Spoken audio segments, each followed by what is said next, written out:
Assalamu alaikum everyone. So in this video we are going to do the second disease of the non-communicable diseases. ठीक है, अब आते हैं cancer पे. ठीक है, कैंसर की डेफिनेशन तो हमें थर्ड डे की नॉलेज से पता होगी.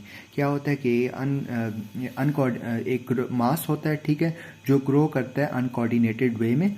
ठीक है, even after caseation of the growth signal. ठीक है, ये तो आसान है. ठीक है, अब हमारे पास ना क्या होता है कि जो कैंसर्स होते हैं ना बेसिकली वो मैलिग्नेंट ही होते हैं ना. बेनाइन को तो हम कैंसर नहीं कहते. तो जो कैंसर्स होते हैं ना ये हमारे पास बेसिकली 3 टाइप्स के होते हैं. या तो कार्सिनोमास होते हैं, या तो हमारे पास सार्कोमास होते हैं. कार्सिनोमा में एपिथेलियल ऑरिजिन होता है और जो सार्कोमा होता है उसमें मेसोडर्मल ऑरिजिन होता है. ठीक है, और या तो हमारे पास ये बोन मैरो का ऑरिजिन होता है ना. तो बोन मैरो में या तो ल्यूकीमियाज होते हैं, या लिम्फोमा और या माइलोमास. ठीक है, फिर अब हम आते हैं, ये जो कैंसर है ना ये second most common cause of death है in developing country. For example UK, America वगैरह ना, जर्मनी इनमें. ठीक है, और जो डेवलपिंग कंट्री है ना, ठीक है, डेवलप्ड कंट्री में सेकंड मोस्ट कॉमन है, और डेवलपिंग कंट्री जैसे पाकिस्तान वगैरह, इंडिया वगैरह, बांग्लादेश वगैरह, ठीक है, तो इसमें जो है ये थर्ड मोस्ट कॉमन कॉज है डेथ की. ठीक है, अच्छा जी.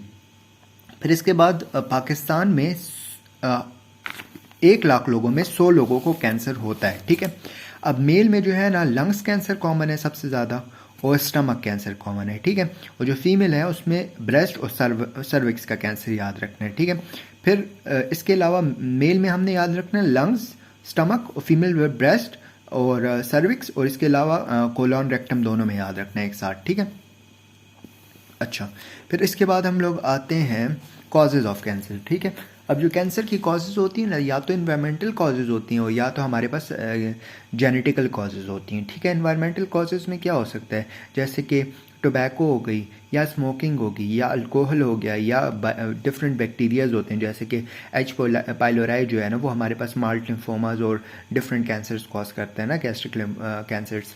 इसके अलावा और बैक्टीरियाज होते हैं. पैरासाइट में सिस्टोसोमा याद रख लेना है. ये वायरसेस में जो है ह्यूमन एप्स्टन बार वायरस और साइटोमेगेलो वायरस और ह्यूमन पेपिलोमा वायरस, ये सारी चीज़ें याद रख लेनी है, हेपेटाइटिस बी वगैरह. ठीक है, फिर इसके बाद हमारे पास रेडिएशंस हो गई, पेस्टिसाइड्स हो गए, जो लोग वो खाते हैं छालियाँ, उनकी वजह से हो सकता है. ठीक, और जो जेनेटिकल कॉज है मेनली हमारे पास म्यूटेशन होती है, जो फॉर एग्जांपल TP53 की म्यूटेशन है, या RB की जीन की म्यूटेशन जिसकी वजह से रेटिनोब्लास्टोमा हो जाता है. ठीक है, अच्छा. अब हम आते हैं इसकी प्रिवेंशन पे ना. सबसे पहले आती है प्राइमरी प्रिवेंशन. प्राइमरी प्रिवेंशन का तो हमें पता है कि प्राइमरी प्रिवेंशन में एक तो हमने हेल्थ एजुकेशन प्रोवाइड करनी होती है. ठीक है,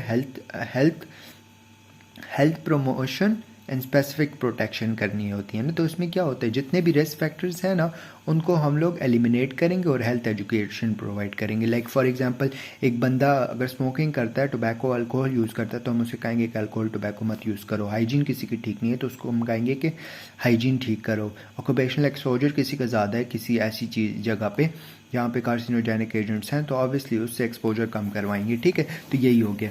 अब आते हैं सेकेंडरी प्रिवेंशन पे ना. सेकेंडरी प्रिवेंशन में अर्ली डायग्नोसिस एंड ट्रीटमेंट आ जाती है, मेनली स्क्रीनिंग और ट्रीटमेंट ना. तो और इसके अलावा कैंसर रजिस्ट्रेशन भी आ जाती है. तो कैंसर रजिस्ट्रेशन जो होती है ना ये या तो वो होती है हॉस्पिटल बेस्ड रजिस्ट्रेशन होती है, या तो पॉपुलेशन बेस्ड रजिस्ट्रेशन होती है. इसके अलावा स्क्रीनिंग्स आ जाती हैं. ठीक है, अर्ली डायग्नोसिस में स्क्रीनिंग मैं बता दूंगा. और ट्रीटमेंट है, ट्रीटमेंट में रेडियोथेरेपी होती है, कीमोथेरेपी होती है, और थर्ड जो है ना वो है